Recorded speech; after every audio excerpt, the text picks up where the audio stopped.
iriya tariki 25 z'ukwezi kwa 12 abakristo ntabwo bigeze bakwizihiza.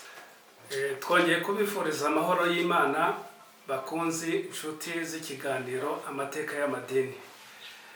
Muri kumwe na Alhaji Matabaro Suleimani ndetse n'umuvandimwe wacu Twagira Yusufu. Ubu rero tugiye kuganira ku kintu gikomeye cyane. Uyu munsi abantu bagiye kwizihiza iminsi mikuru ya Noheli ndetse n'ubunani.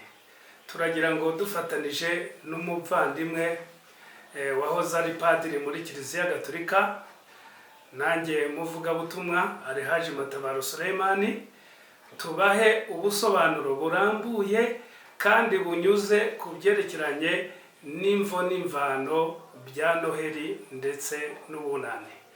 Ndagira ngo rero natinze mu magambo, umuvandimwe nawe abanza basuhuze. Assalamu alaikum wa rahmatullahi wa barakatuh. Nishimiye kongera guhura namwe muri iki kiganiro aho tugiye kubaganirira ku munsi mukuru wa Noheli n'umunsi mukuru w'ubunani, mbese inkomoko yayo nuko yinjiye mu buzima bw'abakristo ikaba ifite agaciro mu mibereho yabo. Ese iyo minsi mikuru koko hari ikigeza ku bakristo gifatika? Ese abasilamu bo bayibona bate? Ibyo rero byo tugiye kuza kuganiraho, kandi tubashimira uburyo muhorana natwe mukadutega amatwi, mukatwumva, mukatugira n'inama mu biganiro tubagezaho.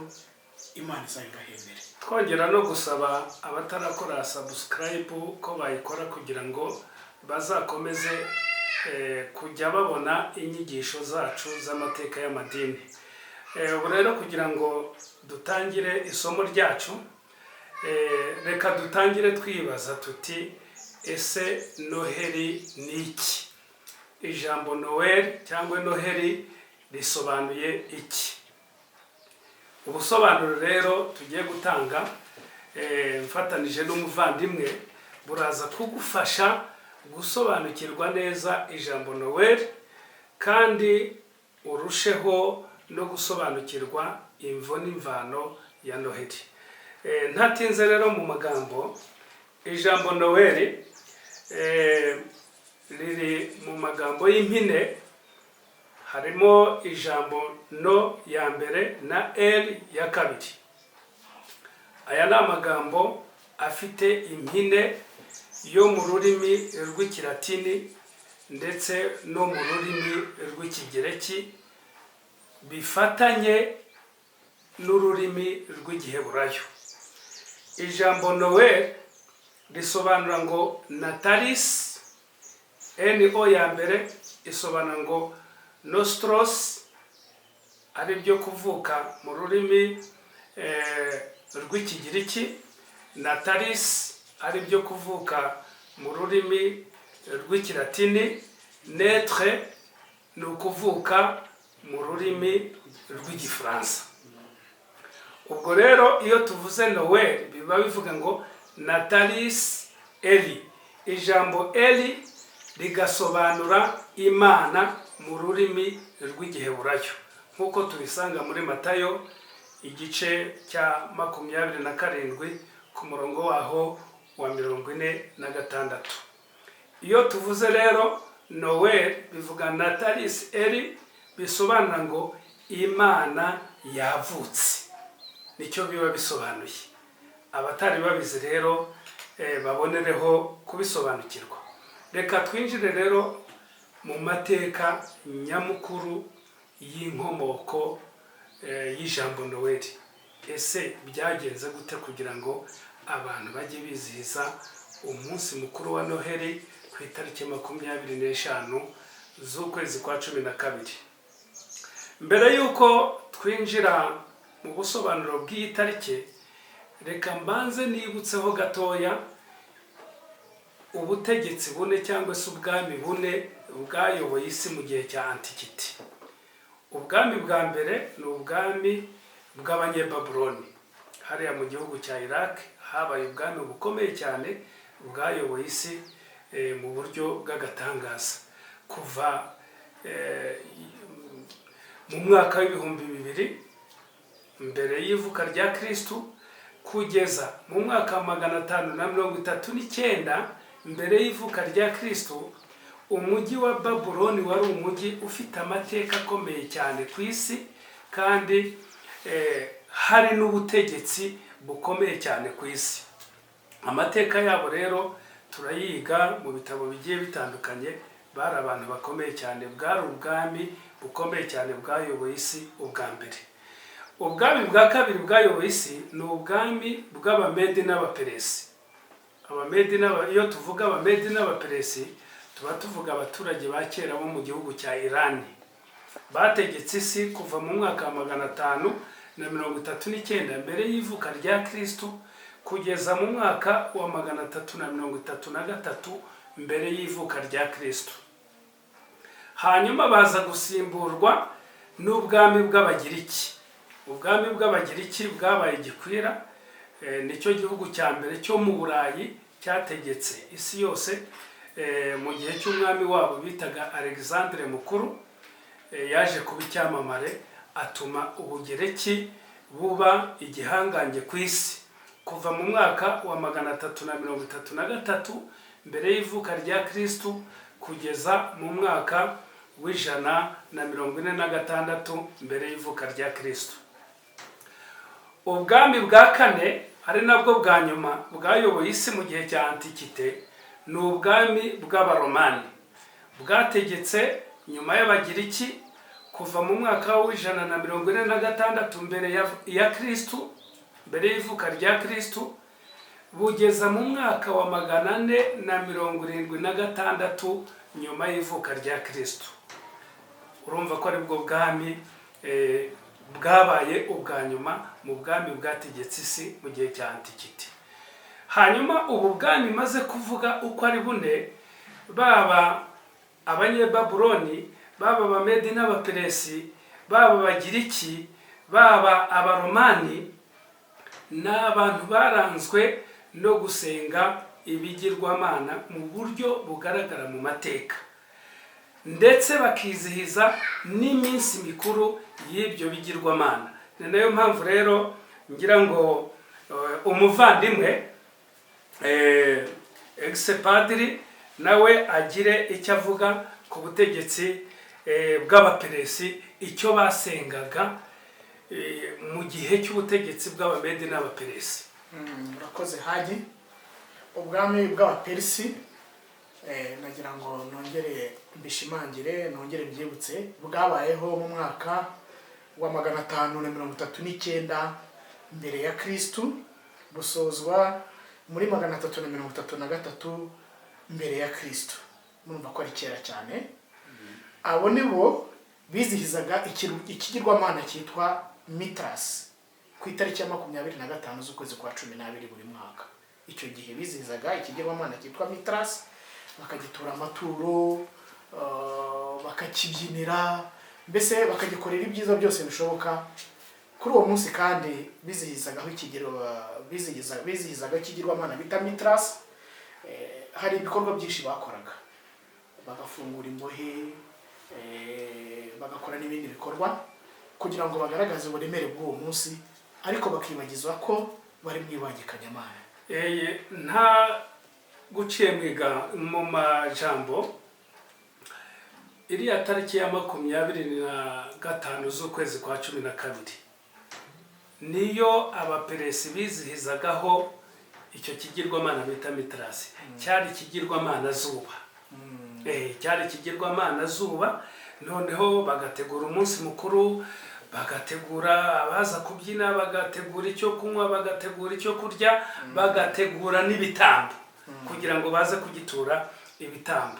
Noneho iriya tarike yabaye itarike ikomeye cyane mu mateka y'Abamedi n'Abaperesi. Nibo ba mbere bijihije iriya tarike, kandi buri mwaka bayizihizaga buri mwaka. Ayo mateka rero ya Mithras ni amateka azwi cyane. Ahubwo umuntu yakwibaza ati ni gute iriya tarike yaje kwinjira noneho mu myemerere y'abakristo. Yaje kwinjiramo gute? Shage utarakomeza mbese utarinjiramo neza, hari ikintu, hari inyandiko bita Edith Domela yabayeho mu mwaka wa 313 mbere ya Kristo. Ese hari icyo uyiziho iyo tariki?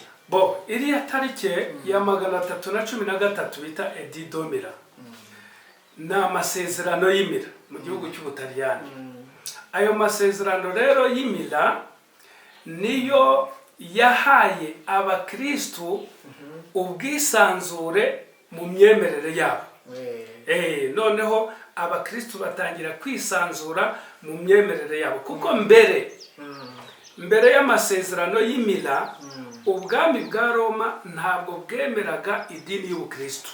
Barwanyaga abakristo, urabizi abo bishe mu gihe cy'umwami Neroni, mu gihe cy'abari abami bagiye ba Hadriane, hagiye hapfa abakristo benshi cyane. Noneho umwami Flavius Aurelius Constantinus niwe mwami watanze uburenganzira, aha abakristo uburenganzira bwo kwizihiza imihango yabo cyangwa se gushyira mu bikorwa idini yabo, abaha uburenganzira muri uyu mwaka wa 313. None se ngo birumvikana inkomoko ya Noheli, urumva ko Noheli yari irimo muri iyo minsi mikuru? Noheli yari itaraza, bari bataratangira kuyizihiza, ariko imihango yo noneho y'idini cyangwa se n'imyemerere batangiye kuyishyira mu bikorwa. Ni nayo mpamvu hashize igihe gitoya cyane, kubera ko hari imvururu hagati y'abakristo bibaza kuri kamere ya Kristo. Bakavuga bati ese Kristo ni iki? Ese afite kamere ebyiri koko cyangwa afite kamere? Bamwe bavugaga yuko afite kamere y'ubumana, abandi bakavuga yuko afite kamere y'ubumuntu. Noneho biteza imvururu, bituma mu mwaka wa 325 habaho inama ya Niseya. Iyi nama ya Niseya urazi ko ariyo yemeje iki? Yemeje kamere y'ubumana ya Kristo. Noneho abakristo bamaze kumva yuko Kristo afite kamere y'ubumana, byabaye na ngombwa yuko habaho gahunda yo kwizihiza ivuka rye, Imana yabavukiye. Ni nayo mpamvu noneho mu mwaka wa 350 ngaho hari akandi kantu nagira ngo nongereho. Kuri uyu mwaka wa 325 muri ya nama yabereye i Niseya, uruzazi hari umuntu wigishaga inyigisho witwa Arius, akavuga ati Yesu Kristo afite kamere imwe, kamere muntu, ntabwo ari Imana. Arius yari mu gihugu cya Misiri, muri Alexandria, mu mujyi wa Alexandria. Ni nawe wari opose ku nyigisho z'uwitwa Athanasius. Noneho izo nyigisho Athanasius we yavugaga yuko Kristo afite kamere y'ubumana. Noneho Arius akavuga ko afite kamere y'ubumuntu. Noneho haza kuvuka impaka zikemurwa n'iyi nama ya Niseya. Uzi itegeko ryatanzwe nabo bari mu nama, ubundi iyo bavuze iyo nama ya Niseya ni Concile de Nice mu Gifaransa, inama ihuza abasenyeri b'isi yose bagahurira hamwe, bakaba bagira itegeko bagena, bakarigenera abakristo babo. Icyo gihe bemeje ko Yesu Kristo afite kamere ebyiri, kamere muntu na kamere Imana. Icyo gihe ngo hari abakuru b'insengero bo twita abasenyeri nyine 318 hemezwa kamere y'ubumana ya Kristo. Nibwo bwa mbere hari hemejwe kamere y'ubumana ya Kristo. Ijya noneho ku mugaragaro. Bimaze kujya ku mugaragaro rero, byabaye ngombwa yuko banashyiraho umunsi mukuru w'ivuka rye, ariko baza guhura n'imbogamizi. Kubera ko iriya tariki 25 z'ukwezi kwa 12 ni itariki ubundi abaperesi bizihizagaho umunsi mukuru w'ikigirwamana cyabo bitaga Mitrasi. Ariko igihugu cy'ubuperesi muri ibyo bihe cyari munsi y'ubukoloni bw'abaromani.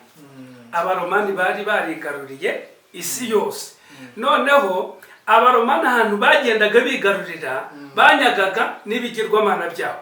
Banyaze ibigirwamana by'abagiriki, banyaga ibigirwamana by'abanyamisiri, banyaga n'icyo kigirwamana cy'abaperesi cyitwaga Mitrasi. Noneho iriya tariki bakajya bakizihiza ari abaromani. Noneho bikwira muri Empire Rome. Noneho mu bwami bwa Roma hakwiramo iki kwizihiza kiriya kigirwamana. Noneho nibwo umuyobozi wa kiliziya ya Roma, ndumva uri bumumbwire izina ry'uramuzi, yaje kuvuga ati ni gute abakristo bareka kwizihiza kiriya kigirwamana, tubigenze gute? Papa wayoboraga icyo gihe witwa Julius wa mbere yaciye iteka avuga ko tariki ya 25 z'ukwezi kwa 12 abakristo bajya bizihiza umunsi w'ivuka rya Kristo, kugira ngo mbese bibagirwe bya bigirwamana, babisimbuze wa munsi umunsi w'ivuka rya Kristo. Bitangira ubwo rero bigenda uriya Julius wa mbere niwe washyizeho umunsi mukuru wa Noheli.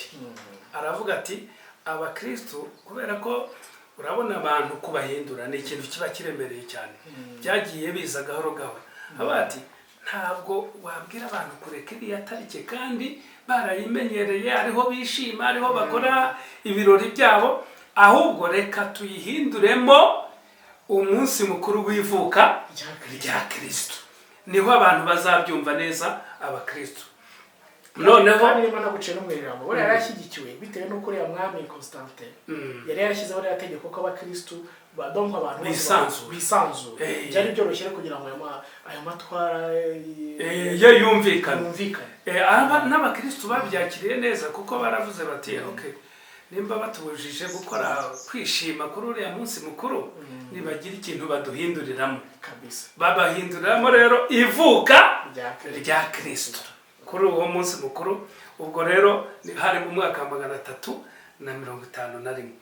Ariko done se urumva niho yashyizeho uwo munsi Papa Julius wa mbere ko abakristo bagomba kuzihiza ivuka rya Kristo ku itariki 25 z'ukwa 12. Ni ryari donc umunsi bwa wa Noheli watangiye kwizihizwa ubwa mbere? Okay, urakoze cyane.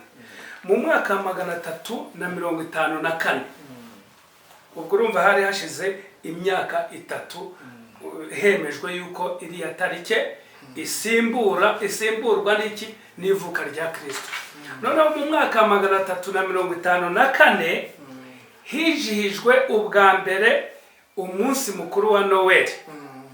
Hari ku ngoma y'umupapa ngire ngo bita Liberius. Umupapa bita Liberius nibwo bwa mbere bijihije umunsi mukuru wa Noheli ku mugaragaro mu mwaka wa 354.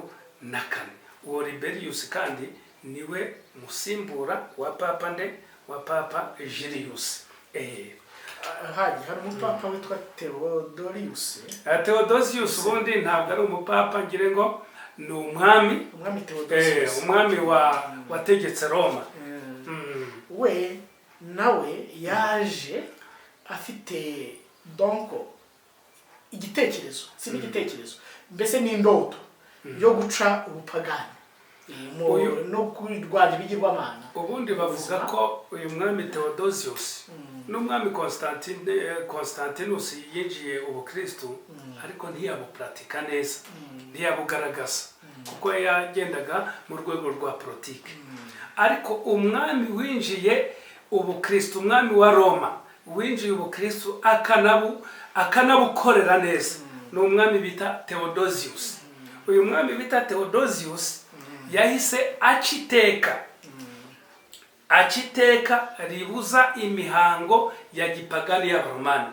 Noneho bakuraho bya bigirwamana bitaga Mitrasi n'ibindi bitaga Janusi, aciteka ribikuraho. Uyu mwami rero yakoze akazi gakomeye cyane mu mwaka wa 395. Uyu urakoze cyane. Uyu Gerigora wa 13 yakoze ingengabihe mu mwaka w'1582. Ni nayo ngengabihe yaje kumwitirirwa na bugingo na n'ubu. Aya matariki ubona abantu bagenderaho bituruka kuri uwo mupapa bita Gergora wa 13 yakoze ingengabihe itazibagirana mu mateka. Muri iyo ngengabihe rero yashyizemo iminsi mikuru ya kiliziya. Muri iyo minsi mikuru ya kiliziya harimo umunsi mukuru wa Noheli ndetse n'umunsi mukuru wa Bonane. Ariko Bonane ntiturabuvugaho, ntabwo turaza kugira ikintu tubuvugaho. Nkurikije kino kiganiro tumaze kureba turimo gutanga n'ibyo tumaze kuvuga, ndabona ko Noheli ifite inkomoko koko, ifite aho ituruka. Noheli inkomoko yayo mu ncamake ni iriya tariki ya 25 z'ukwezi kwa 12 ni itariki abaromani bizihizagaho Mitrasi, ariko nabo barabikuye hehe? Barabikuye ku baperesi.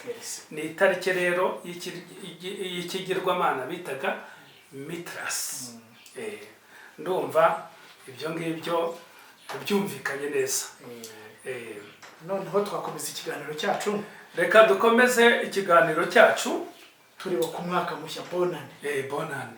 Ese Haji, ni bande bwa mbere mu mateka bizihije umunsi mukuru w'Ubunane? Urakoze cyane muvandimwe.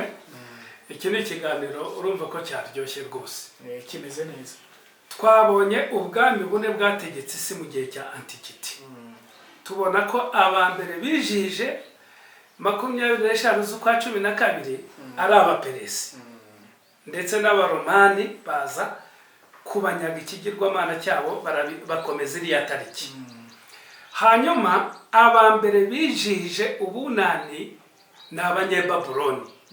Abanyebabuloni bari bafite ikigirwamana cyabo bitaga Maruduku. Icyo kigirwamana kirazwi mu mateka y'Abanyebabuloni, Maruduku.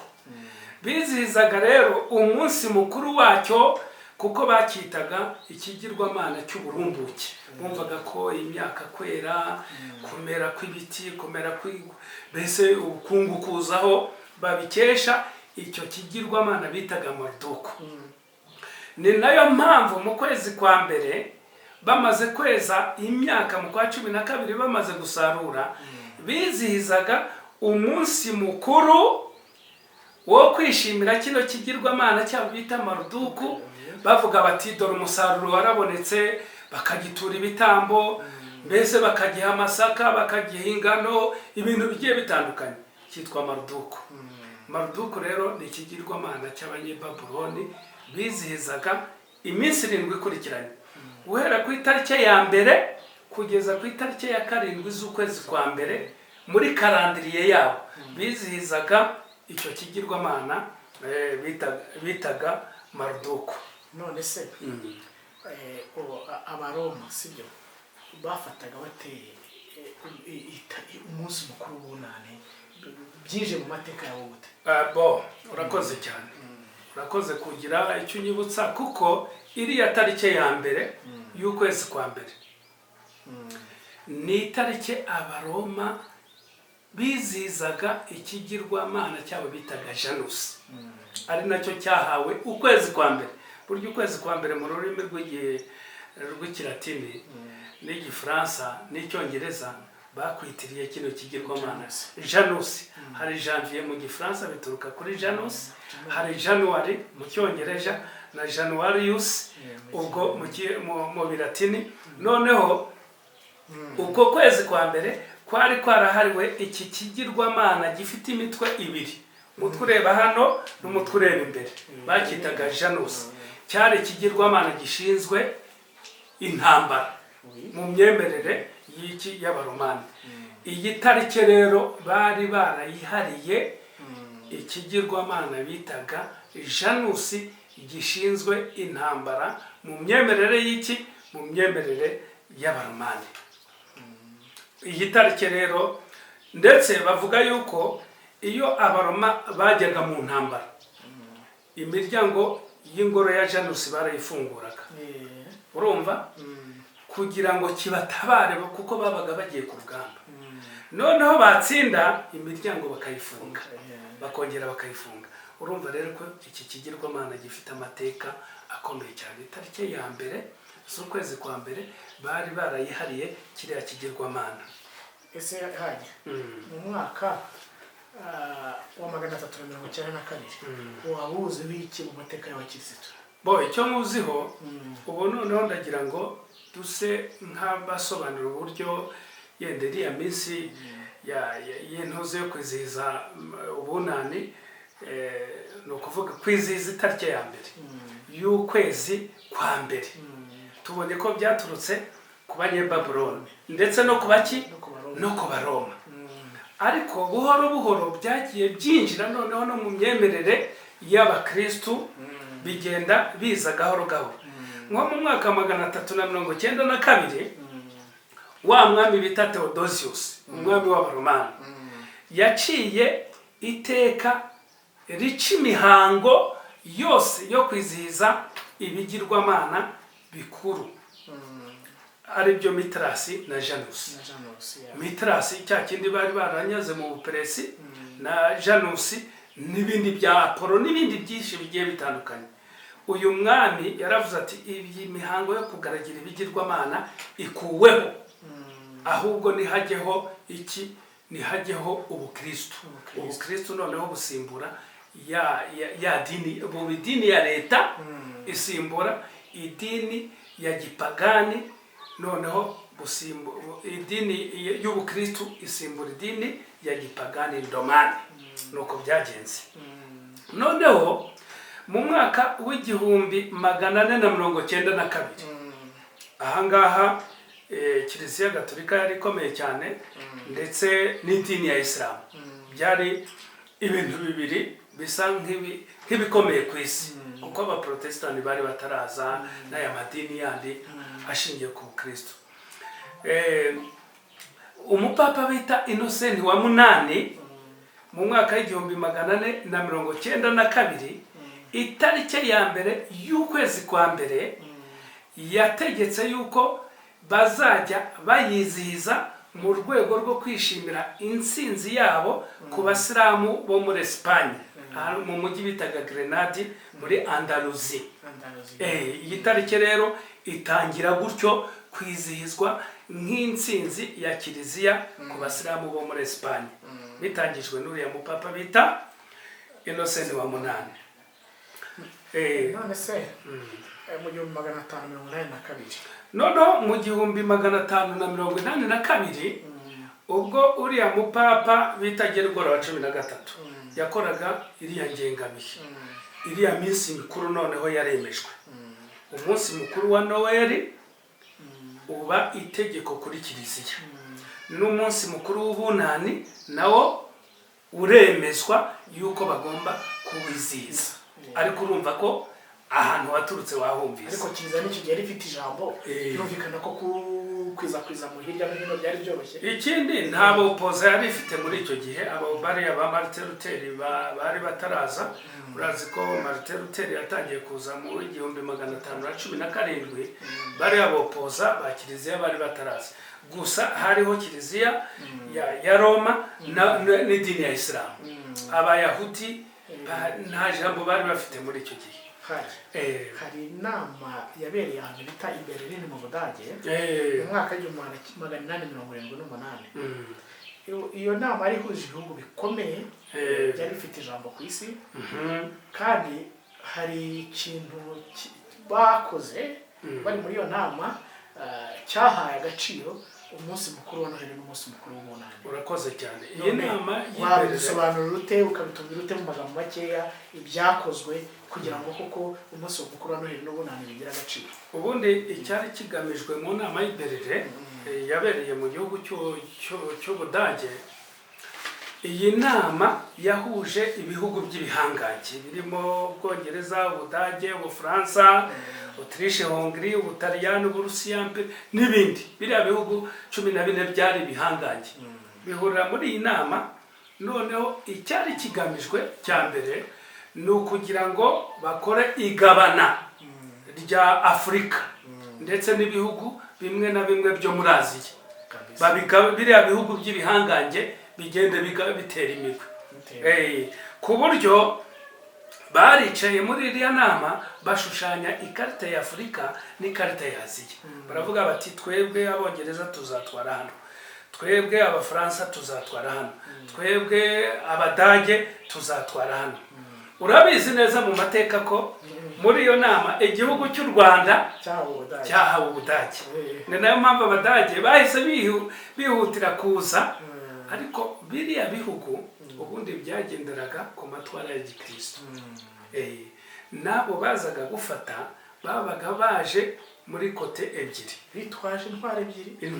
Ya mbere ijambo ry'Imana bazaga bamamaza hirya no hino, ijambo ry'Imana. Abandi bakaza baje bacukura zahabu, ariko kugira ngo bafatishe abantu bakitwaje ijambo ry'Imana, bakabakorera ibikorwa byiza cyane rwose. Kuburyo hariho n'abantu b'u Rwanda bagiye bayoboka cyane. Noneho hano reka dusobanure ko abadage bageze mu Rwanda mu mwaka w'igihumbi 894, hari ku ngoma ya Kigeli wa kane Rwabugiri. Ngire ngo ayo mateka urayazi. Ubwo haburaga n'umwaka umwe kugira ngo Kigeli wa kane Rwabugiri asimburwe na Yuhi wa gatanu Musinga, wategetse kuva mu mwaka w'igihumbi 895 kugeza mu mwaka w'igihumbi 931. Amateka urumva ko mbese mu ncamake tuvuge ko abamisiyoneri ba kiliziya bariya bahageze ubwa mbere b'abadage baje mu rwego rwa politiki yo kugira ngo babanze bafate igihugu. Noneho bamaze kugifata haza abamisiyoneri ba mbere ba kiliziya bageze mu Rwanda mu mwaka w'igihumbi 900. Bari bari n'abantu babiri witwa Oscar Bomana n'uwitwa Von Gotze. Barabadage. N'abadage. Noneho nibwo bagendaga bashinga za ntuze za agence zabo nka za Save, za Rwaza na Nyundo n'ahandi. Noneho abaprotestani baje babakurikiye mu mwaka w'igihumbi 907. Ubwo niho bashingaga ziriya za Kirinda, za Rubengera na za Remera Rukoma. Aho hagiye ubwoko bw'abaprotestani. Noneho urazi yuko intambara ya mbere y'isi yose yatangiye 1914 kugeza 1918, yatumye abadage batsindwa. Abadage bamaze gutsindwa rero bahita bava mu Rwanda mu mwaka w'igihumbi 1916, basimburwa n'abande, basimburwa n'Ababiligi. Ababiligi rero bakimara kugera mu gihugu cy'u Rwanda baracyorganiza, bakorana n'abami, urumva. Noneho kiliziya amatwara yayo barayashimangira. Ubwa mbere bizihiza umunsi mukuru wa Noheli mu Rwanda, mu gihugu cy'u Rwanda, ni mu mwaka w'igihumbi 925. Nibwo bwa mbere mu Rwanda bijije umunsi mukuru wa Noheli. Bizihiza umunsi mukuru wa Noheli. Abapadiri n'abasenyeri barabwira abakristo bati noneho uyu munsi ntabwo bari barawubabwiye.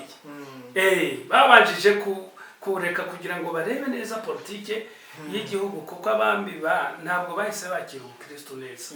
Babanjije no gusana bakabishisha, ntibakorane nabo neza.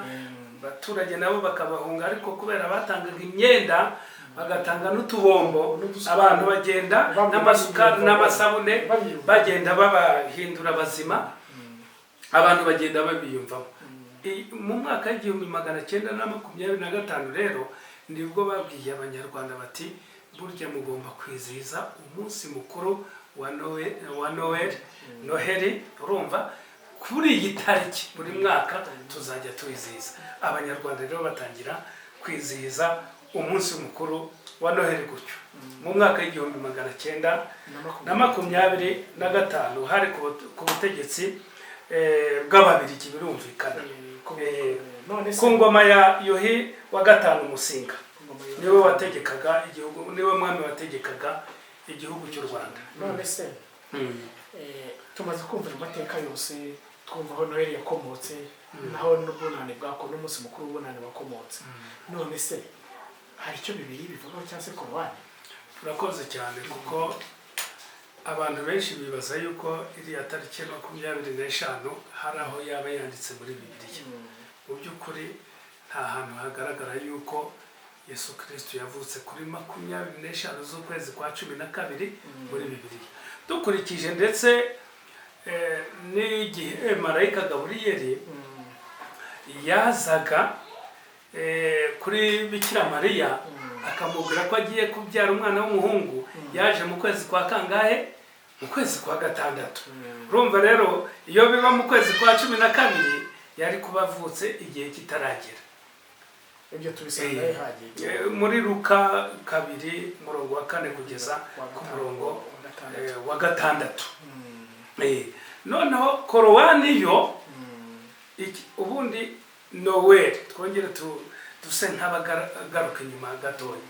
Noel bisobana ngo Natalis Eli, Imana yavutse. No kuvuga ngo ni Imana mwana yavutse. Ese korowani icyo kintu yakivuzeho iki? Iki kintu rero korowani yavuze ko ari ikintu kitabaho, kidashoboka, ko Imana yavuka cyangwa se ko yabyara cyangwa se ko yabyarwa. Muri korowani isura y'112 iranahagije ino sura. Kuva ku murongo wa mbere kugeza ku murongo wa 4 Imana avuga iti vuga uti ni Imana imwe rukumbi, Allah, Imana nyirukwambazwa nyirugusengwa, ntibyara kandi ntibyarwa. Icyo kintu nacyumva, ntigira gute? Ntibyara ntibyarwa. Ntabwo ishobora kuvuka, ntabwo ishobora guca mu nda y'umuntu ngo ugende kuriramo amezi 6 cyangwa se 9 ngo 6 nk'uko babivuga, cyangwa se yuzuza 9 noneho ngo izavuke. Urumva ntabwo bishoboka. Korowani icyo kintu yakisa amahano akomeye cyane, ndetse no mu isura ya 19 ku murongo wa 88 kugeza kuri 93 wumva ukuntu bavuga mu nshero. Ni amagambo akomeye cyane avuga yuko kuvuga ngo Imana yabyaye cyangwa yavutse ni amahano akomeye cyane. No kuvuga rero igitabo cya korowani cyemera ko habaho umunsi mukuru wo kuvuka kw'Imana. Nta munsi mukuru wo kuvuka kw'Imana twemera mu idini ya Islam. Iyo tariki rero reka dusoze tuvuga yenda icyo Bibiliya yaba yarayivuzeho, kuko Bibiliya ariko haje wenda utabigiramo nda Bibiliya ntabwo byinjiramo cyane bya nta no byinjiramo. Hari umuhungu wa Nebukadinezari, umwami w'i Babiloni, bishobora kuba byaza kugira icyo bishushanya bikaduha imyumvire ya Noheri. Ubundi ntabwo Bibiliya yigeze yerura ivuga yuko Yesu Kristo yavutse kuri 25 z'ukwezi kwa 12. Nta naho twigeze tubona abigishwa ba Kristo bariya bita apotre be ndetse n'abandi bakurikiyeho ibinyejana yenda nka 3 cyangwa 4 bikurikiranye bigeze bubahiriza iriya tariki 25 z'ukwezi kwa 12 kugeza ubwo uriya Julius wa mbere ashyiraho iriya tariki. Abakristo ntabwo bigeze bakwizihiza, ahubwo iriya tariki reka wumve igisekeje cy'iriya tariki ya 25 z'ukwezi kwa 12 muri Bibiliya. Hari umuhungu witwa Nebukadineza. Nebukadineza ni wa mwami w'i Babuloni. Babuloni urahibuka? Bajyanywe bunyago i Babiloni. Abayahudi bajyanywe bunyago i Babuloni. Urumva mu gihe cy'umwami bitaga Nebukadineza. None uyu Nebukadineza yari afite umuhungu bita Ivo Merodach, bisobanura ngo Maruduku mubi. Ivo Merodach, Maruduku mubi, yari ubundi uribuka cya kigirwamana cyabo cyitwa Maruduku, bakitaga Maruduku. None umuhungu wa Nebukadineza bamwitaga Maruduku mubi. bamwitiriye kiriya twagiraga ubugome bamwitiriye kiriya kigirwamana. Uyu rero kuri iriya tariki 25 nibwo bizihizagaho umunsi mukuru wa cya kigirwamana cyabo bita Marduko. Urumva? Noneho bakaribera aba prisonnier ubwo mu Kinyarwanda no donc hari ukubohorwa kw'abanyururu kubera kwishimira kiriya kigirwamana cyabo. Bakavuga bati twishimiye ko kiriya kigirwamana cyacu umunsi mukuru wacyo turekuye kanaka na kanaka. Noneho mu bantu babohoye kuri itariki 25 z'ukwezi kwa 12 harimo uwitwa Yehoyakimu. Yehoyakimu yari umwami rero w'Abayuda. Urumva? Yaramubohoye aramubwira ati kubera umunsi mukuru dufite w'Imana zacu, urumva, turakubohoye. Wa mwami w'Abayisirayeli wari warafashwe bunyago, baramubohora bamukura mu buroko.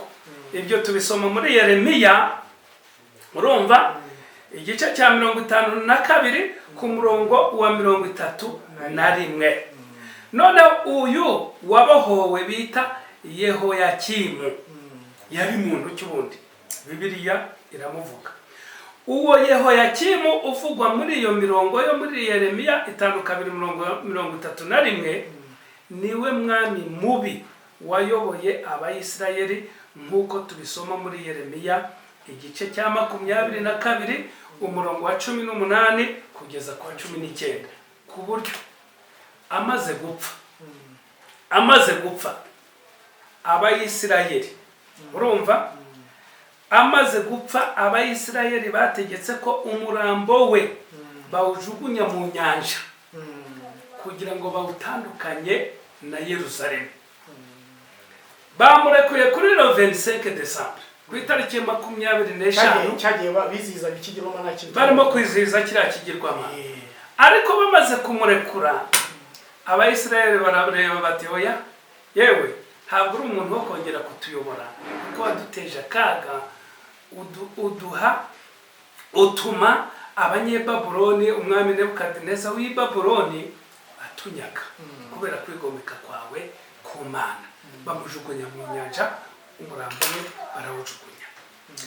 Rero nanone umubare 25, umubare 25 uhagarariye ibyigomeke 25 bivugwa muri Ezekiyeli 8 ku murongo wa 14 kugeza kwa 16 byagiye byigomeka ku Mana bigasenga ikigirwamana bita Tamuzi. Iki nanone ni ikigirwamana cy'iki cy'Abanyebabuloni. Ibyigomeke hari abahereza bitambo 25 basengaga Tamuzi. Urumva, 25 ni ikintu kiremereye cyane. Mu ncamake rero turabashimiye, tubasaba gukurikirana neza kino kiganiro tumaze kubaha. Twababwiye imvo n'imvano by'umunsi mukuru wa Bonane ndetse n'umunsi mukuru wa Noheli. Sinzi nimba hari icyo umuvandimwe wakongeraho kugira ngo dusoze ikiganiro cyacu. Urakoze. Nanjye icyo nakongeraho no kukumenya gushima abadukurikira bagakurikira zino nyigisho tubaha. Iki kiganiro twagize ngiye cyanshimishije, kandi ndizera ko n'abandi kiri buze kubashimisha bari buze kugitega amatwi, kandi mbasaba gukomera ku Mana kuko Imana ari ishobora byose. Imana niyo itubeshejeho, Imana niyo ituma mbese turi, kandi nkasaba n'abadukurikira gukomeza gukora subscribe kugira ngo babashe gukurikirana ibiganiro byacu biboroheye. Habonetse n'abaterankunga bashobora kuba bakwitangira ibiganiro nk'ibi dutanga, byaba byiza kurushaho kuko natwe byatuma dukora n'ibindi byinshi bigiye bitandukanye, kuko dufite amateka maremare kandi meza dukwiriye kugaragariza abantu mu gihe hari support, hari ubuterankunga ubonetse. Turabashimira rero, mukomeze kubana n'Imana. kandi dukomeze no kugira amahoro y'Imana. Shehe, inkunga ni ngombwa kandi bikenewe kugira ngo rwose izi nyigisho zicengere kuri buri wese, kandi rwose wumva yagira umuganda duha, yagira inkunga duha, inomero zacu na telefoni zirahari, kandi naho dukorera harazwi. Dushatse twanazibabwira, turaza kuzandika kuri ekara kugira ngo abashaka kugira icyo batubaza bakitubaze, haba mu kudutelefona, haba muri komenti. Dufunguye imiryango rwose, nimero zacu turaza kuzibaha kugira ngo dukomeze kubana namwe umunota ku wundi. Murakoze, Imana ikomeze kubarinda.